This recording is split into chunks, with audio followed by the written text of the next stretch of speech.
Not one, not two, but 3 One Piece videos? Let's freaking go! Welcome, one and all, to my journey as we talk about each arc in One Piece.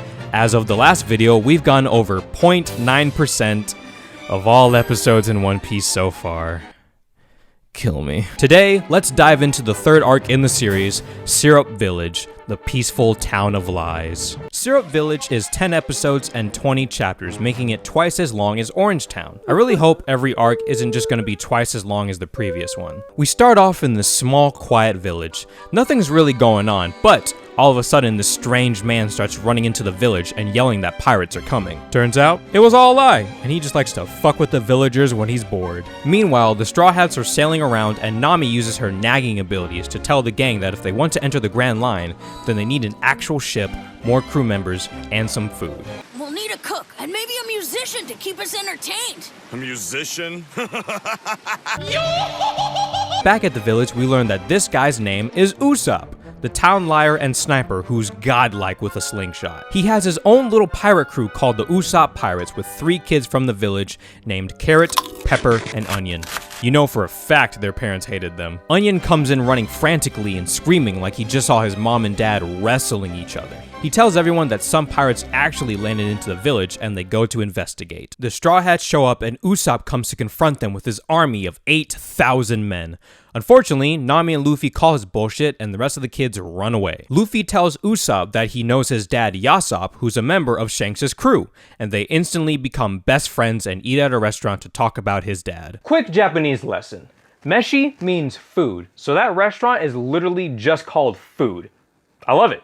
You don't need fancy names like Costco or Applebee's. Just tell me what you're selling and I'm good to go. Usopp doesn't know too much about his father because at a young age, Usopp left the village to pursue a life of piracy. Nami asks Usopp if they know anyone in the village who could give them a ship. Usopp says he doesn't know, but Zoro mentions the mansion far off into the village. Usopp tells them not to go there and runs off. Speaking of the mansion, we meet Kaya, a girl who became sick after her parents died, and her butler Kaya asks Klahadore, nailed it, if she can see Usopp, but Klahadore tells her that she mustn't as he's a troublemaker. I mean, can you blame him? Look at that nose. Usopp goes to visit Kaya and tells her stories of his great adventures as Captain Usopp, like how he landed on an island that was actually poop from a giant goldfish. Obviously, these stories aren't real, but Kaya knows that. He tells these crazy fake stories to cheer her up since she's sick and can't leave the mansion. The Usopp Pirates confront the Straw Hats and ask them where Usopp is at. Once everything is cleared up, they tell the Straw Hats about how Usopp goes to the mansion to see his main hoe. Luffy thinks it's a good idea to go see Kaya and ask her for a ship directly. They head to the mansion, but before Luffy can ask, Klahadore shows up and tells them to leave. Meanwhile, the man with the most drip of any anime character enters the scene. May I introduce Django the Hypnotist. Back at the mansion, Klahadore starts talking shit about Usopp's dad. He gets pissed and punches Klahadore. Then Usopp and everyone leaves the mansion. A bit later, Klahadore goes to Kaya with some food and they talk about what happened. Thank you. I don't want it. The cook would be most upset to hear you say that. Mamma mia! Why won't you eat a big Tony spicy macaroni? I spent 5 hours making this just for you! Isn't that right, Papa Bagoo? Yeah. Anyways, Klahadore reminisces about how he came to the village 3 years ago. He was fired from his previous job and was on the verge of dying from hunger. Kaya's dad lets him into the mansion and gives him a job as a butler. Now that Kaya's parents are dead, Klahadore wants to do everything he can to make sure Kaya is safe. Meanwhile, Django runs into everyone and shows off his hypnotism. A strange adult hypnotizing 3 little boys? The police ain't gonna like that one, Chief. Usopp is having his sad boy hours, but Luffy goes to see him to cheer him up. As they talk, Luffy points out Klahadore at the shore having a conversation with Django. Turns out, Klahadore is actually the infamous Captain Kudo, the 2nd smartest man in all of East Blue, who supposedly died 3 years ago. Captain Kudo faked his death because he got tired of living a life of piracy and just wants to live a normal, quiet, but rich life. He plans to have his crew, the Black Cat Pirates, raid the village and make Kaya sign her will, leaving all of her fortune to him, and then kill her by making it seem like an accident.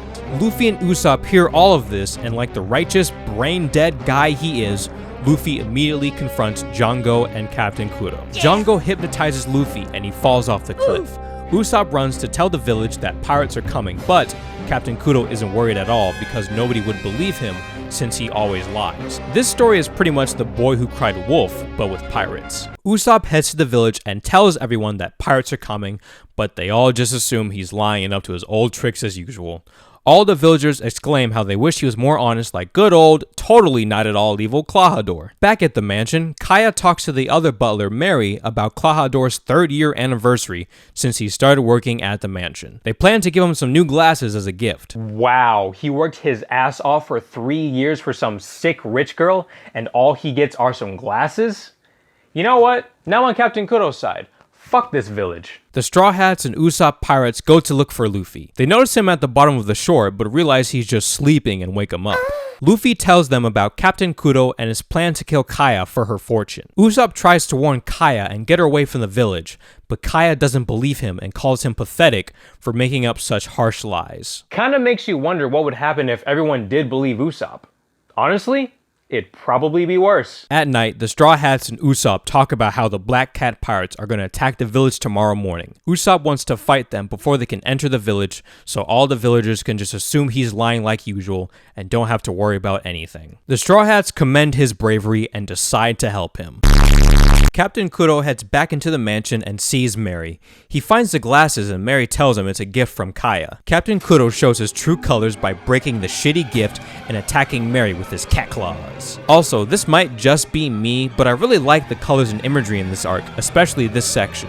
Once Captain Kuro attacks Mary, everything goes dark with these blue and green colors. There's no music, and Kuro just slowly walks up to Kaya's room with his bloody claws, ready to kill her, but he decides to hold back until tomorrow, and then he walks away in this Dutch angle into the darkness. It's pretty neat, and we don't really get a lot of stuff like this in the anime. Usopp and the Straw Hats get ready to fight the Black Cat pirates at the shore. But victory depends on our strength. What is it you guys can do? I cut. I stretch.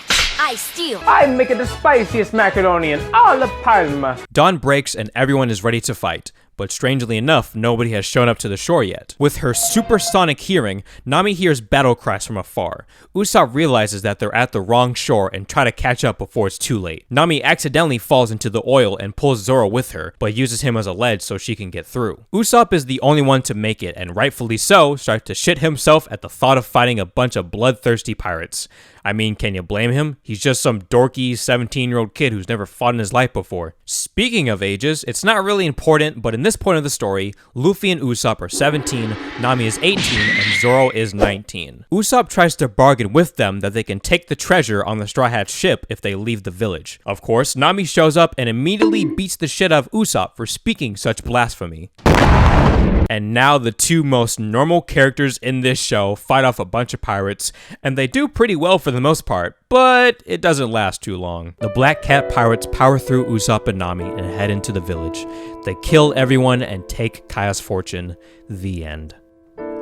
Nah, I'm just fucking with you. Luffy and Zoro show up and kick their asses. Captain Kuro is wondering why the Black Cats haven't arrived yet and heads off to see what's taking so long. The Black Cat pirates are no match for Luffy and Zoro, so Django hypnotizes everyone to make them extremely jacked. See, you don't need to work out to get swole. Just find a hypnotist at your local gym and you're good to go. The hypnotism also worked on Luffy, and he goes full angry Xbox Kid mode and rips the mast off the Black Cat ship ready to attack. But Django puts him to sleep before he can do anything. Meanwhile, Onion tells the others he saw Captain Kuro walking alone towards the shore, and so they go to check on Kaya. Speaking of Kaya, she wakes up looking for Klahadore, but finds Mary on the floor covered in blood. Mary tells Kaya that Klahadore is actually a pirate who attacked him and wants her fortune for himself. No, you're lying. Why would he lie? Yeah, your most trusted butler who's covered in blood, barely conscious and crying with broken glass all over the floor is totally lying to you. Does being sick make you stupid too? Back at the shore, Django is struggling to get his men up the slope, so he summons the Meowbun brothers to fight Zoro. This is why people don't watch One Piece. The Meowbon brothers pretend to be scaredy cats and steal Zoro's swords. Nami tries to bring Zoro back his swords, but Django attacks her. Just as things start to look up for the Black Cats, Captain Kudo shows up and he is pissed. Captain Kudo is disappointed that they're taking so long to get up the shore. The Meowbon brothers think Captain Kudo is a dumb, stinky head and try to kill him, but Captain Kudo puts them in their place. One of those crazy weapons. Says the guy who puts a fucking sword in his mouth. Kudo gives the Black Cat pirates 5 minutes to fix everything or he'll kill them all. The Meowbon brothers go to kill Zoro, but just before they can attack, Nami brings Zoro back his swords and he finishes them off. Unfortunately, Bucci survives because he's so darn fat, and he asks Django to hypnotize him so he's strong enough to kill Zoro. Nami goes to wake up Luffy, who's been asleep for like a whole episode while his friends are fighting for their lives. What a great main character. Django goes to attack her, but Luffy wakes up in the nick of time and he's ready to fight. Captain Kudo says that time is up and he's ready to kill everyone. Kaya shows up to confront Captain Kudo, but he thinks it's someone trying to attack her from behind. Captain Kudo tries to pretend like everything's fine, but Kaya calls him out on his bullshit and pulls out the 9. Captain Kudo talks to Kaya about the good old days and says how he absolutely hated all those 3 years of being her servant.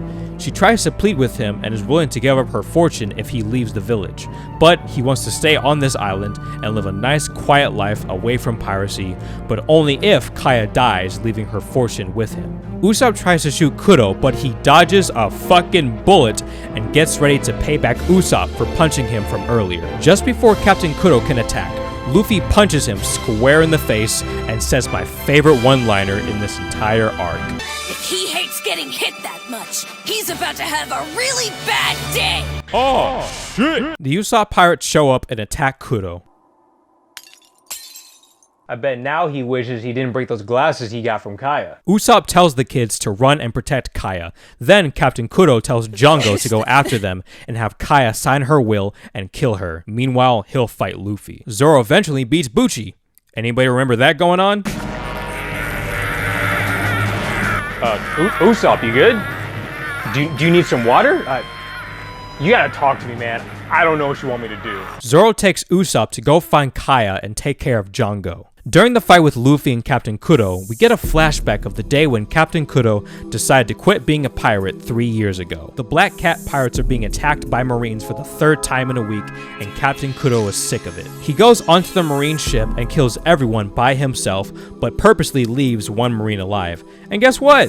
This guy is the soon-to-be Marine Captain Axe Hand Morgan from the first arc, and Captain Kudo is responsible for giving Morgan his iron jaw. Django hypnotizes one of their crew members into thinking he's Captain Kudo, and also hypnotizes Morgan into thinking he captured him and take him back to Marine headquarters to be executed. Luffy is pissed at Kudo for half-assing the life of a pirate and uses Rock Smash on him. We then cut to the Usopp pirates and Kaya running into the forest, and Django chases them. Back at the shore, Luffy keeps whacking Captain Kudo, and so he uses his ultimate technique called the out of the back attack. Yeah, he's not very good at coming up with names. I mean, his fake name is fucking Klahadore. The out of the back attack is a technique that indiscriminately attacks everyone in the area. Captain Kudo moves so fast that he can't really tell what he's hitting, but he doesn't care and has no issues attacking his own crew. Of course, this pisses off Luffy that he'd attack his own men. We go back to the Usopp pirates and they devise a plan to take down Django. They do pretty well actually for a couple of kids, but soon they realize this isn't a Disney movie and Django immediately takes care of them. Kaya begs Django to stop and is willing to sign her will and die as long as he doesn't kill the kids. Eventually, Usopp and Zoro catch up to them and beat Django. At the same time, Luffy decides to forgive Captain Kudo for everything he's done with a kiss, but accidentally headbutts him instead. KO! Then, the Black Cat pirates leave the village for good, and Usopp and the Straw Hats save the day. Kaya and the Usopp pirates tell Usopp that they should inform the village about what happened, but Usopp doesn't want the villagers to know, so things can continue as they were, as if it was all a lie. And I seriously doubt that any more pirates like Kuro and his gang will show up. There's no reason for pirates to attack our out-of-the-way little village. That's actually a perfectly good reason why someone would attack your village. Ever heard of Vinland Saga? they'll fuck your shit up. Afterwards, the Usopp Pirates have a meeting at their base, and they reminisce about the day they met and formed the Usopp Pirates 5 years ago, where they were just goofing off, going on small little adventures. Usopp says that after today's battle, he has decided that he'll leave the village and start his life as a pirate. He tells Onion, Carrot, and Pepper to follow their dreams as the Usopp Pirates are hereby disbanded. Meanwhile, the Straw Hats are eating over at Meshi, and Kaya tells them that she has a gift for them as thanks for their help, and it's a ship that Mary made called the Going Merry. Usopp meets up with everyone and tells Kaya that he's gonna leave to pursue his dreams, and when he returns, he'll tell her stories of his crazy adventures that sound even more bizarre than his old lies. Usopp says his goodbyes to the Straw Hats and hopes to see them around at sea sometime, but Luffy and Zoro tell him to hop on board since they are friends, and with that, they gain a new member to the crew, Captain Usopp, and they set sail. Before the episode ends, Mary tells Kaya about Usopp's past and the whole reason he started lying. Not long after Yasopp left the village, Usopp's mom was sick, and just before she died, she told Usopp to be a brave and kind man like his father. Now all alone, Usopp constantly goes to the village screaming that pirates are coming in the hopes that one day his father will actually come home to see him. This story inspires Kaya to achieve her own dream of becoming a doctor, and the kids decide to carry on Usopp's legacy of screaming that the pirates are coming. To be continued. Or so you thought! The Straw Hats are chilling on their new ship, and Luffy makes a flag that perfectly represents his IQ. Luckily, Usopp fixes it. Nami tells them that they're about to enter an island called Treasure Island, wow how original, that is said to hold vast amounts of treasure. The Straw Hats land on the island and notice these strange creatures like this snake rabbit, panda bat, and chicken dog. Alright, who let the animals fuck each other? The island god tells them to leave at once or face his divine punishment. Luffy finds the island god and turns out it's this dude stuck in a box, and surprisingly, his name is not Jack, it's Gaimon. Gaimon tells them that many years ago, his pirate crew came to this island looking for treasure. They couldn't find anything and decide to leave, but Gaimon realizes they didn't check up on the cliff. He goes to look and notices a bunch of unopened treasure chests. He falls off the cliff and lands in a treasure box. Gaimon looks for his crew and finds out they already left without him, and so now he's stuck on this island and in this box. His goal is to protect the treasure on the island for himself. The Straw Hats decide to help Gaimon get the treasure for him. When Luffy goes to get the treasure, it turns out the boxes are actually empty. Even though Gaimon feels he's wasted his life on those boxes, a part of him is relieved and can now focus on protecting his other treasure, being these abominations of God. Then the Straw Hats leave the island. Even though this seems a lot like filler, it's surprisingly not. And honestly, it's kinda nice to have the Straw Hats go on these one-off low-stakes adventures, after all the crazy shit they just went through in Syrup Village. And honestly, I kinda wish they do a lot more of these in between each arc. Also, this small section of the story actually takes place after Orange Town in the manga, before Usopp joins the crew. A lot of stuff within the East Blue Saga switched around in the anime. I'm honestly not sure why though. And that's the end of Syrup Village. We are now halfway done with the East Blue Saga. A lot of people don't really like the Syrup Village arc, and to be fair, the next few arcs we'll talk about are so much better, and is what got many people into One Piece in the first place. Honestly though, I really liked this arc, and when I think about it, this might have been the arc that got me into One Piece the first time I watched it. Well guys, that's all for this video. Like, comment, subscribe, the whole YouTube shebang, and I'll see you in the next video. Bye!